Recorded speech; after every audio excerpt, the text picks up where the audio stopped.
Focus Intégral. L'invité du jour, M. Pierre Claver Maganga Moussavou. Il est président fondateur du Parti social-démocrate. Il a été vice-président de la République de 2017 à 2019. Il a été plusieurs fois ministre d'État. Alors, M. Pierre Claver Maganga Moussavou, bonjour. Bonjour. Bienvenue sur notre plateau. Je vous remercie d'avoir bien voulu m'inviter sur votre plateau et je suis à votre disposition.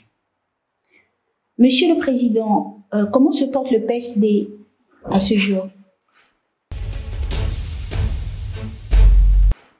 Le PSD se porte on ne peut mieux en tant que formation politique de l'opposition, une formation politique créée au sortir de la conférence nationale, qui est la deuxième formation politique à l'issue de cette conférence à résister, c'est-à-dire en dehors du PDG, bien sûr, qui a hérité du parti unique. Le Parti social-démocrate reste l'un des rares partis, sinon le seul, à être présent dans les deux chambres du Parlement et avoir des élus locaux et des responsabilités dans les collectivités locales, à savoir Yetsu, Mabanda, nous avons un maire, à Yetsu nous avons un maire et un président du conseil départemental, à Mimongo nous avons des conseillers, à Minzik et à Mekambo nous avons un maire. C'est vous dire que nous faisons notre bonhomme de chemin malgré l'absence de financement. Malgré l'absence de financement non seulement du fonctionnement de notre parti, mais de financement à l'occasion des élections locales, législatives et présidentielles. Vous avez occupé la prestigieuse fonction de vice-président de la République pendant à peu près 2 ans. Peut-on établir un lien entre vos fonctions républicaines et le positionnement politique de votre parti, le PSD? Le lien, je ne sais pas s'il faut établir de lien, tout dépend du président de la République. Il faut savoir que le président de la République est la seule personnalité élue au suffrage universel direct. C'est le seul que le peuple choisit pour gouverner le pays. Et il le gouverne en prêtant serment. Lorsqu'il prend ses fonctions, il prête serment. Il prête serment d'être pour tous, n'est-ce pas? Donc, il peut décider de prendre quelqu'un de l'opposition pour l'aider dans sa gestion, comme il peut décider de prendre toute autre personnalité. Cette question ne devrait pas m'être posée, mais plutôt être posée au président de la République qui fait le choix qui est le sien. Parlons des partis politiques plus globalement, Monsieur le Président. Pensez-vous que les partis politiques sont pléthoriques dans notre pays?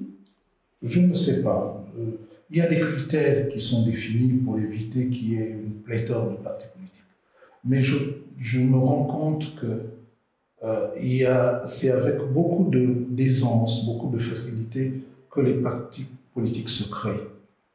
On devait peut-être, parce que nous sommes dans un pays de liberté, laisser les partis politiques se créer, mais ensuite mettre des conditions en place pour dire qu'au bout d'un exercice, après une élection, on peut tolérer que le parti qui n'a rien obtenu reste encore à la prochaine étape, mais au bout de 2 exercices, voire 3, ces partis devaient disparaître pour ne pas encombrer inutilement l'horizon. Et les gens pensent, comme pour vous, la presse, qu'en créant un parti politique, on aura des subsides. Il n'y a finalement aucun subside, aucune subvention réellement accordée aux partis politiques dans la mesure où, malgré ce que la loi dit, vous n'en bénéficiez pas. Et pour en bénéficier, il faut avoir au moins un élu local. Donc, si au bout de 2 élections, ça c'est une suggestion que je fais, un parti n'a même pas un élu local, tout de suite on devrait retirer son agrément. parce que ça ne sert à rien de dire qu'on a un parti quand on n'a pas la capacité, justement, d'être ce support d'expression du suffrage universel. Vous avez lancé lors d'une conférence de presse récemment, au siège de votre parti, la proposition de mise en place d'un logiciel pour les élections au Gabon. Quelles sont les spécificités de cet outil? Il faut savoir que tous les Gabonais doivent être conscients que nous ne pouvons pas être des vies humaines. Nous ne pouvons pas vivre les exactions issues de la proclamation des élections sans réagir. Depuis l'avènement du multipartisme, les seuls moments dangereux que nous passons, c'est à l'issue de la proclamation de ces élections. Ça veut dire qu'il y a quelque chose qui ne va pas, ça veut dire qu'il faut y réfléchir.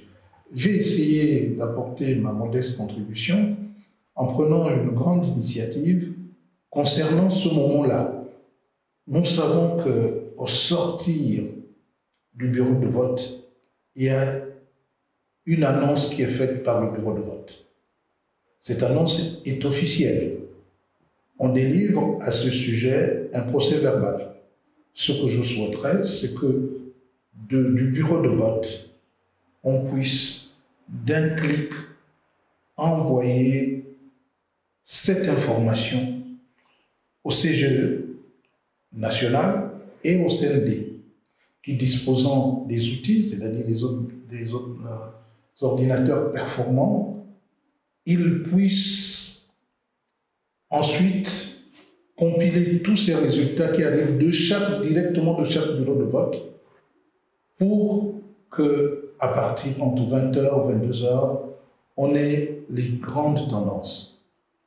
Nonobstant le fait que, ensuite, le cheminement initial est maintenu, c'est-à-dire les procès-verbaux sont envoyés à la commission électorale locale. Ensuite, l'annonce est faite dans la circonscription et ces procès-verbaux sont ensuite envoyés à la commission provinciale. Elle-même les envoie à la commission nationale pour, ensuite, au bout de 48 heures, après concertation avec le CND qui annonce, qui est la seule organisation habilitée à indiquer les tendances dès 20h, 22h à la population, ils se concertent parce qu'il peut y avoir quelques réglages à faire, du genre de ce que nous avons connu à Bitam, où le CGE a décidé qu'un candidat n'avait pas gagné, alors que manifestement tout le monde sait que le calcul reste le même à Bitam ou ailleurs, et qu'en fait c'était le candidat de DN qui devait gagner plutôt que celui du PDG. Qu'à cela ne tienne, ce sont des corrections à faire avant que le CGE annonce les résultats et les envoie à la Cour constitutionnelle. Et les réclamations se feront désormais au CND, qui aussi reçoit les procès-verbaux, qui met en place des commissions, parce que nous voulions que le CND devienne, comme je l'avais conçu depuis le départ, à l'issue des accords de Paris, l'atténuation, le lieu d'atténuer les tensions et d'éviter que ces tensions aillent dans la rue. Les politiques doivent savoir régler les problèmes politiques au sein du CND, régler les tensions, et avant de donner un avis qui est envoyé à la Cour constitutionnelle ou au Conseil d'État, c'est selon l'élection, pour que ces deux structures jugent non plus la forme, mais le fond, s'il y a des dissensions. S'il y a consensus dans le règlement de ce qui est déposé dans la requête qui est faite au CND, il est sûr et certain que la Cour constitutionnelle ou le Conseil d'État devront suivre la recommandation du CND. Par contre, s'il n'y a pas consensus, et le Conseil d'État et la Cour constitutionnelle sont habilités à se saisir de ce dossier au fond et de donner, de rendre un jugement définitif à cet effet. Qu'est-ce qui garantit la fiabilité de ce logiciel e-élection? Parce que bon, il y a quand même des hackers aussi. Oui, il y a quand même des hackers. Ce qui garantit, c'est qu'il y a des procès-verbaux. Les procès-verbaux, on a vu justement des hackers, malgré ces procès-verbaux-là, oui. On n'a pas compris. Les procès-verbaux viennent sous-tendre. Le problème ici, c'est qu'on parle des hackers aujourd'hui, mais hier, on n'en parlait pas. Nous ne souhaiterions pas qu'une province devienne le lieu d'ajustement des résultats électoraux. Je suis de Langourdier. Langourdier tient à ce que je sois président de la République.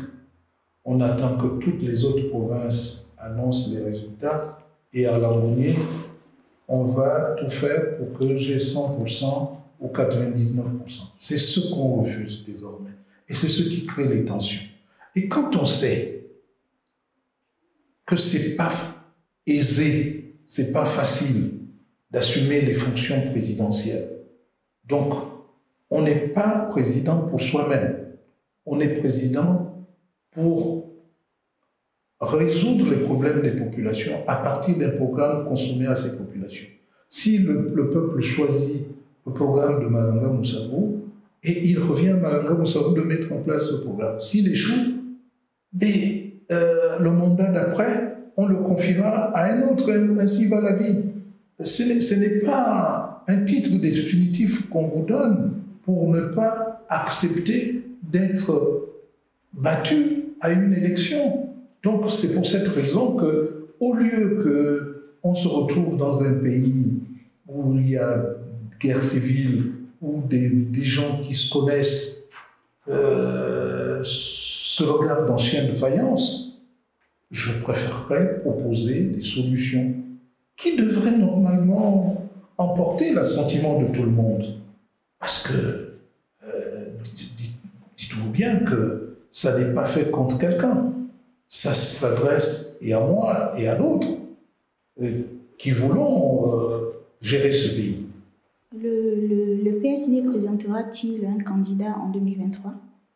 Il faut vous poser la question à moi ou au PSD? Je pose la question au président du PSD. Oui, le président du PSD n'est pas le propriétaire de ce parti, donc il va falloir que vous attendiez un peu que le congrès du Parti social-démocrate se tienne, que les instances du parti se réunissent pour décider s'il y aura un candidat et qui.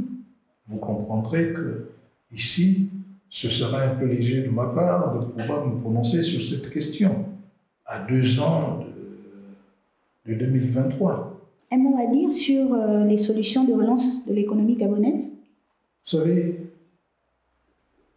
ce n'est un secret pour personne. L'économie gabonaise, pour parler d'une économie, il faut que cette économie existe réellement. L'économie gabonaise repose sur l'extraction des matières premières. En remontant l'histoire, on se rend compte que le Gabon a toujours été un pays de cueillette, un pays pourvoyeur de matières premières. Voilà ce sur quoi repose l'économie gabonaise. Même quand on parle du palmier à huile, les compagnies concessionnaires cultivaient aussi le palmier à huile, récoltaient les noix de palme, et donc le Gabon n'a jamais cessé d'être un pays pourvoyeur de matières premières. Il faut prendre à cœur de transformer ce secteur primaire en secteur industriel et pouvoir ensuite développer le secteur tertiaire, celui du commerce. Ceci dit, le Gabon n'ayant pas d'économie, mais ayant des finances tirées des matières premières, on aurait pu penser être suffisamment intelligent pour créer une véritable économie. Et pour créer une véritable économie, il faut commencer par la route. La route n'existe pas. S'il n'y a pas de route, il n'y a pas de commerce. il n'y a pas de développement. Vous pouvez avoir l'intention d'aller vous installer à l'intérieur du pays, à moins de tout concentrer sur Libreville, comme ça s'observe en ce moment. Mais l'économie d'un pays, c'est sur l'ensemble du pays. Et pour que cette économie prenne corps, il faut des routes. D'abord, mettre l'accent sur les routes. Ensuite, mettre l'accent sur la formation. Non pas former pour former, mais former en fonction des besoins, en fonction des orientations que le gouvernement veut donner au pays. La formation est aléatoire. On n'a jamais pensé que la formation était un investissement, le premier d'ailleurs, qu'il faut réaliser si vous voulez avoir une véritable économie. La troisième, c'est l'accent à mettre sur la santé, parce que si vous n'êtes pas en bonne santé, vous ne pouvez pas travailler. Et pour inculquer aux gens la notion d'économie, la notion de débrouillardise, la notion de se mettre, de prendre des initiatives, il faut redonner aux Gabonais les vraies valeurs qui ont été détruites au fur et à mesure que nous avancions. D'abord, je ne sais même pas si on nous a inculqué ces valeurs qui sont l'effort. Le Gabonais n'est pas disposé à faire beaucoup d'efforts. Le courage. Souvent, vous dites à vos enfants, ne faites pas ceci, ne faites pas cela, ne courez pas, parce que vous bridez déjà vos enfants. L'absence de courage entraîne que vous ne pouvez pas prendre des initiatives. Or, un pays, ce n'est pas l'État. L'État n'est là que pour redistribuer les revenus, créer les routes, construire les écoles, construire les dispensaires, donner les salaires aux fonctionnaires et mettre en place des conditions pour que naissent des hommes d'affaires pour justement créer une véritable économie. Et si vous n'avez pas d'esprit d'initiative, vous ne pouvez pas avoir suffisamment de Gabonais ayant l'abnégation nécessaire pour être de véritables pionniers dans certains domaines. Écoutez, moi j'avais dit, quand j'avais été élu maire de la commune de Mouila, en 1987, j'ai fait le tour du Gabon. J'ai été à Elf, à Total, à Comilog, à Comuf. À l'époque, Comuf existait toujours. J'ai dit à ces grandes entités, vous avez des cadres. Ces cadres qui prennent leur pré-retraite à 50 ans. Est-ce que vous ne gagneriez pas à diversifier vos activités au lieu d'être seulement dans l'extraction du pétrole ou dans l'extraction des mines? Préparer la diversification par vous-même dans des domaines, par exemple, prendre 200 000 hectares, 300 000 hectares pour faire du café, pour faire du cacao, qui viendrait remplacer avantageusement le pétrole en utilisant ces cadres qui sont formatés pour travailler dans le privé, qui ne sont pas gangrenés par l'administration, par la paresse, et ceux-là, ensuite, seraient des hommes d'affaires, on leur donnerait des blocs, ils géreraient ces blocs. Ils ont dit qu'ils n'étaient pas là pour ça. On donne au Gabon les moyens et que le Gabon se débrouille. Souvent, je leur ai fait remarquer que, pour ce qui concernait à l'époque Elf, devenu Total, j'ai dit que Sanofi, en France, c'est une diversification de Total. Et on peut aussi avoir d'autres Sanofi dans d'autres domaines à votre initiative ici au Gabon. Mais, voyez-vous, il faut que nous comprenions que l'État ne pourront pas tout faire. L'État met en place les moyens de l'éclosion d'une véritable économie. C'est le président Omar Bongo qui disait « Faites-moi de la bonne économie, je vous ferai de la bonne politique ». La bonne politique, c'est la politique fiscale, la politique incitative, la politique des coûts. Par exemple, le chemin de fer n'est pas là pour être rentable financièrement, mais c'est pour aider les entreprises qui sont à l'intérieur à être rentables, pour inciter les entreprises à aller s'installer à l'intérieur. La route incite les gens à aller à l'intérieur du pays, incite les gens à découvrir le pays, fait développer le tourisme et les échanges. Mais donc, et ensuite, l'électricité moins chère à l'intérieur du pays, ce sont des mesures que l'État peut prendre pour inciter à s'installer, pour qu'il y ait un développement équitable. C'est pourquoi moi j'ai préconisé, après avoir réfléchi, et j'étais tout jeune, à l'Institut du Fonds monétaire international, j'ai préconisé la provincialisation. D'abord, le Gabon est un pays tourné en acte de cercle vers l'extérieur. Tout ce qui rentre sort. C'est pourquoi nous nous appauvrissons. Même nos amis qui viennent ici, même africains, qui viennent travailler chez nous, renvoient tout à l'extérieur. Vous allez créer une économie sans moyens. Ce que moi je préconise aujourd'hui par rapport à votre question, c'est que nous puissions faire venir tous les bailleurs de fonds pour leur dire, regardez l'état dans lequel se trouve notre pays. Nous avons plus de 6 milliards de dettes, 6 000 milliards de dettes. Nous ne pouvons pas continuer. Faisons en sorte d'arrêter pendant 10 ans. Ces 10 ans, on fait un moratoire et on décide de créer nos routes, de créer des infrastructures. L'État est là pour créer des infrastructures, pour permettre aux hommes d'affaires de s'y engouffrer. Mettons en place des mesures incitatives pour inciter les gens par zone à s'installer. Et accompagnons ces gens-là, faisons des dégrèvements fiscaux pour que tout ce que nous allons lancer, les opérateurs économiques vont lancer, puisse prendre corps. Et pendant 10 ans, le Gabon va s'investir dans l'accompagnement des hommes d'affaires. Parce qu'aujourd'hui, on ne peut rien. Moi, je reviens de Mouila. Je suis arrivé dans la nuit. Je vous assure, je sais que les entreprises sont en train d'installer. Si vous donnez 5 milliards à une entreprise pour faire la transgabonaise ou la transnationale, elle va prendre ces 5 milliards pour s'installer. C'est ce qu'elle fait.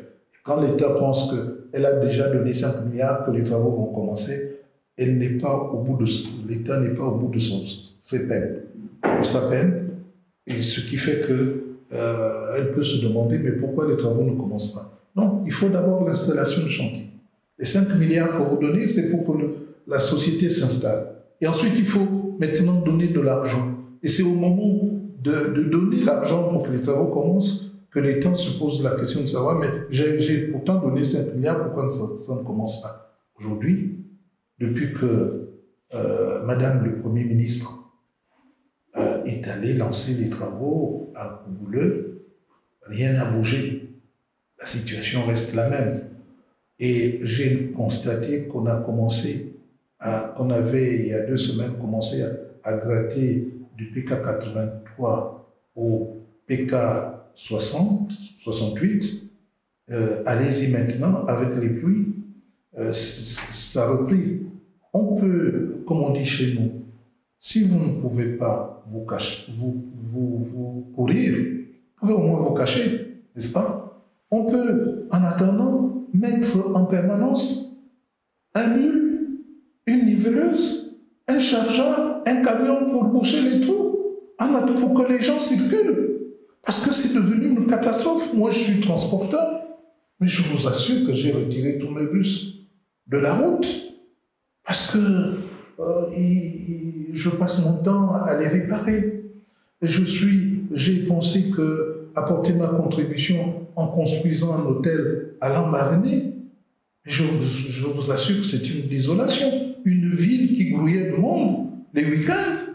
Les jeunes qui allaient se distraire ont construit un hôtel au moment où après on se rend compte qu'il n'y a plus de route, donc il n'y a plus de fréquentation des hôtels. Et l'État, dans cette période, a encore aggravé la situation. Alors que vous pouvez aller en Guinée équatoriale à côté, ou au Cameroun, ou au Congo-Brazzaville, il n'y a pas de confinement.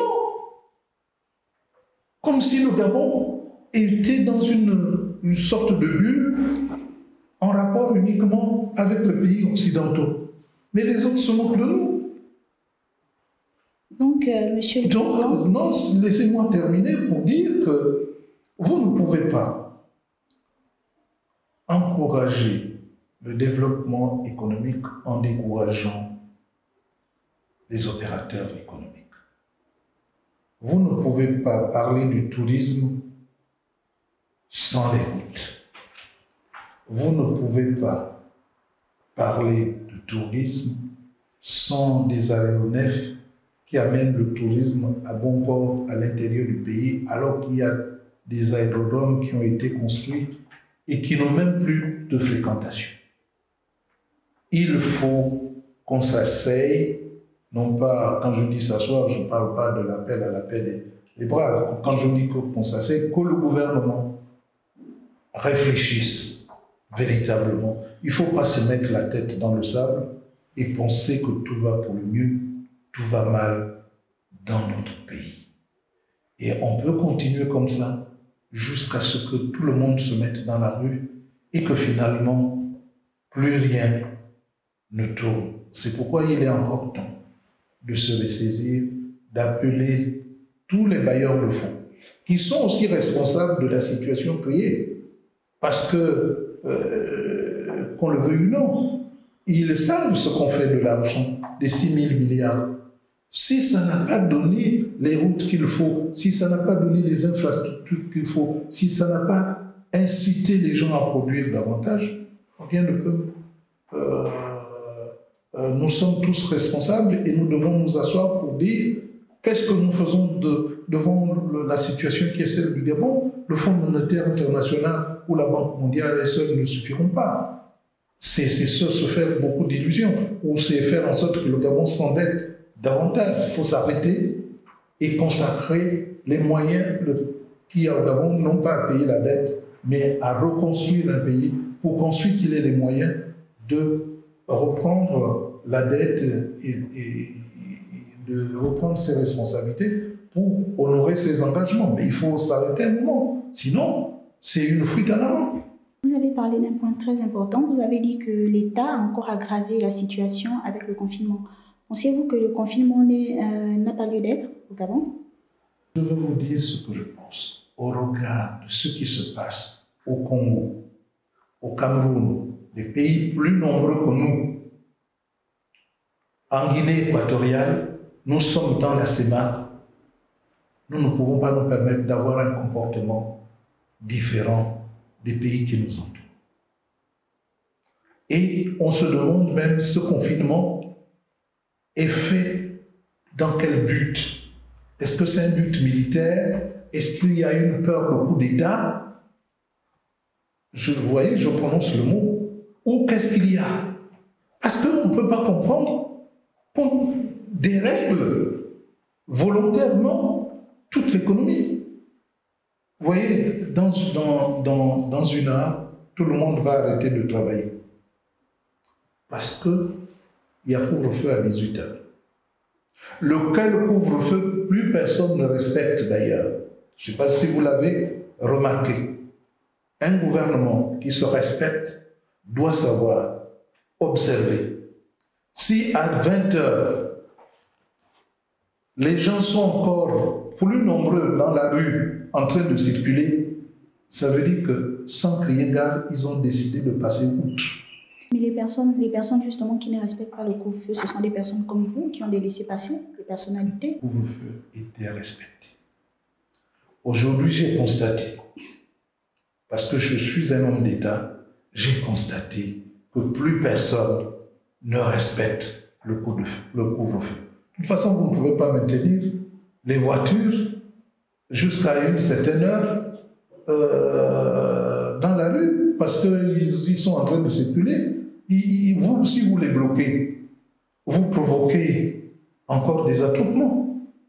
Donc les militaires, vous ne pourrez pas prendre une voiture, il n'y a pas d'endroit pour stocker tous ces véhicules et ces personnes-là, parce qu'elles circuleraient en dehors du couvre-feu. Je constate tout simplement qu'à un moment, les gens étaient pour respecter les mesures gouvernementales et que maintenant, il y a relâchement.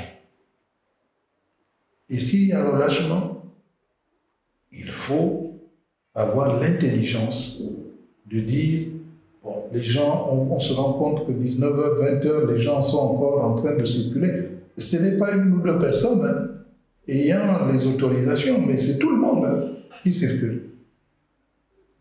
Et par conséquent, il faut soit ramener le couvre-feu à 20h ou mettre à 22h. Je ne sais pas ce qu'il y a de si délicat qui fasse qu'on puisse briser une économie qui était déjà une économie évanescente, et la tuer davantage. Les administrations ne fonctionnent pas. Tout le monde est dans la rue. Si vous allez là, vous verrez que tout le monde est dans la rue, en train de courir. Personne n'est dans un bureau. Parce que chacun doit aller chercher son enfant à l'école. Et ça ne vous interpelle pas, vous? Moi, ça m'interpelle. C'est pourquoi, ayant la possibilité et la capacité de dire au chef de l'État, de dire au Premier ministre, chef du gouvernement, réveillez-vous, parce que lorsque vous allez vous réveiller, vous trouverez un pays encore plus bas qu'à l'entrée de la Covid-19. Donc, il faut savoir que vous êtes en responsabilité de tout ce qui arrive au Gabon et que si vous appliquez, je prends l'exemple d'appliquer des politiques à Libreville ou le Grand Libreville, et les mêmes politiques sont appliquées dans des villages qui n'ont de ville que le nom. On dit, vous devez rester chez vous à 18h. Vous savez comment le gendarme trouve le moyen d'être un vrai gendarme lorsqu'il est dans une ville comme Yetsu, ou quand il est dans une ville comme Mouila, ou quand il est dans une ville comme Lekoni ou Ngoni. Il ne se prend pas pour rien. C'est l'occasion pour lui de montrer que c'est un gendarme. 18h, les gens doivent rester chez eux. Je vous assure que c'est ahurissant. Quand on sait que la ville du Congo à côté, les gens vont à l'église, font ce qu'ils veulent, vaquent à leurs occupations, se déplacent sans masque, sans la distanciation physique. Je ne dis pas au Gabon, il ne faut pas mettre les masques. Je ne dis pas au Gabon, il ne faut pas respecter la distanciation physique. Je ne dis pas au Gabon, il ne faille pas respecter les mesures barrières. Je dis que cela devrait suffire au lieu d'aggraver la situation économique qui est devenue difficile avec le confinement qui ne sert absolument à rien. Déjà, les gens contournent la loi.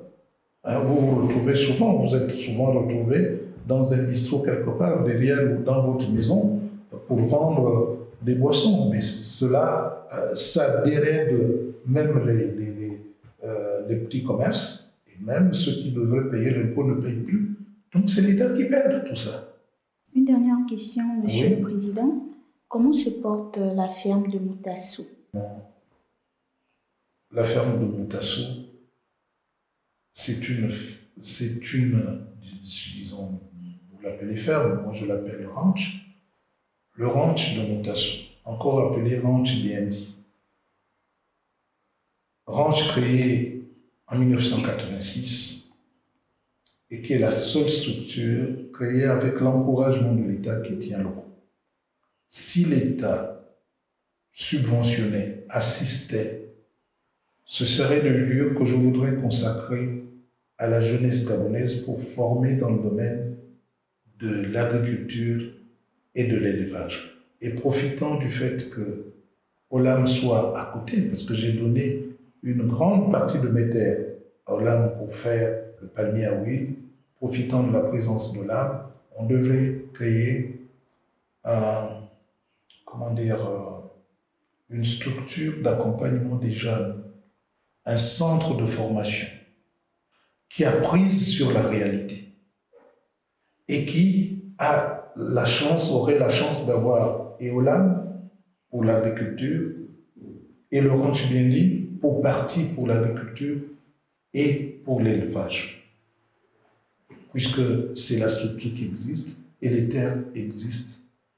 Et j'aurais le sentiment, comme je l'ai eu en faisant venir Olam, de n'avoir pas vécu pour rien, de vivre pour les autres aussi, pour les jeunes, et les amener à ce métier de l'agriculture et de l'élevage. C'est bien de construire des grandes structures de formation professionnelle avec les couleurs flamboyantes, mais c'est mieux de les construire à proximité de là où il y a le travail, de là où il y a matière à formation.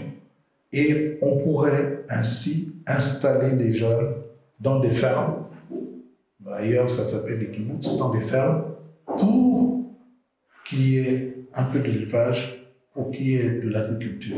Si vous installez 1000 jeunes à travers l'Angouillé et la Nyanga, et même dans le Haut-Ogooué, et même dans des pays savanicoles, et même dans des pays forestiers, dans les zones forestières, vous aurez ainsi, en les suivant, bien sûr, en ne faisant pas comme l'opération Graine, où les gens ont produit beaucoup de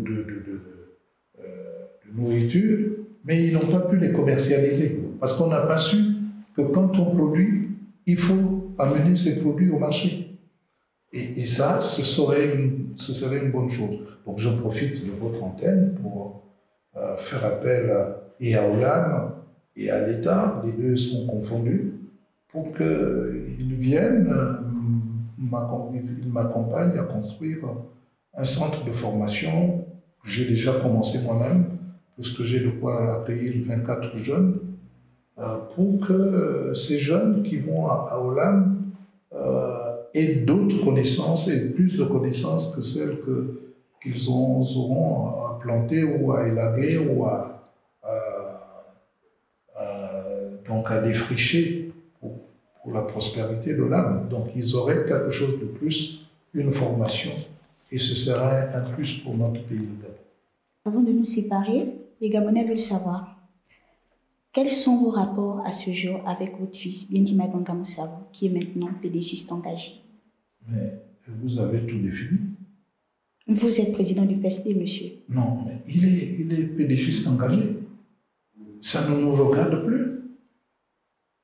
Qu'est-ce que vous voulez que je puisse dire? Si vous m'avez dit, est-ce que Biendi est toujours votre fils? Je vous aurais répondu. Non, ça on sait que c'est toujours votre fils. Mais comment vous avez perçu la nouvelle? Non, j'ai pris ça comme vous l'auriez sans doute prise, avec beaucoup de fair play. Il a décidé de se retrouver au PDG, où il se sent à l'aise. C'est très bien. Mais en retour, moi j'ai reçu aussi d'autres fils. Et l'un de ceux-là, c'est Marcel Éloi Randy Chambrier, que j'ai reçu comme fils, et qui est secrétaire exécutif du parti, que je forme pour être un vrai homme d'État. Il a beaucoup d'humilité, beaucoup de profondeur dans la réflexion. Et je m'en réjouis. Je perds un fils. J'en gagne un autre. Et j'en gagne un autre. Je n'ai pas de raison d'être fâché pour autant. Et j'espère recevoir encore beaucoup d'autres fils. Et peut-être aussi alimenter encore un peu plus le PDG, pourquoi pas? Parce que j'ai formé beaucoup de gens qui se sont retrouvés au PDG, mais j'en ai très peu pris au PDG parce que vraiment, ça ne m'a jamais préoccupé d'en prendre dans ce parti-là. Donc, je forme, et ensuite ils vont là où ils peuvent aller, se placer. Mais il faut savoir que dans nos traditions, un enfant vit dans sa patrie localité. Tout ce que l'enfant fait, tout acte qu'il pose cet acte dans sa patrie localité. Et le père et la mère sont ses dieux. Je crois qu'après avoir dit ça, j'ai tout dit. Merci beaucoup, Monsieur le Président. Je rappelle que vous êtes président du Parti social-démocrate. Vous avez été vice-président de la République de 2017 à 2019. Merci beaucoup, Monsieur Pierre Claver Magonga Moussavou. C'est moi qui vous remercie. Nous sommes arrivés au terme de notre émission avec Monsieur Pierre Claver Magonga Moussavou. On se dit à bientôt pour un prochain numéro de Focus Intégral. Au revoir.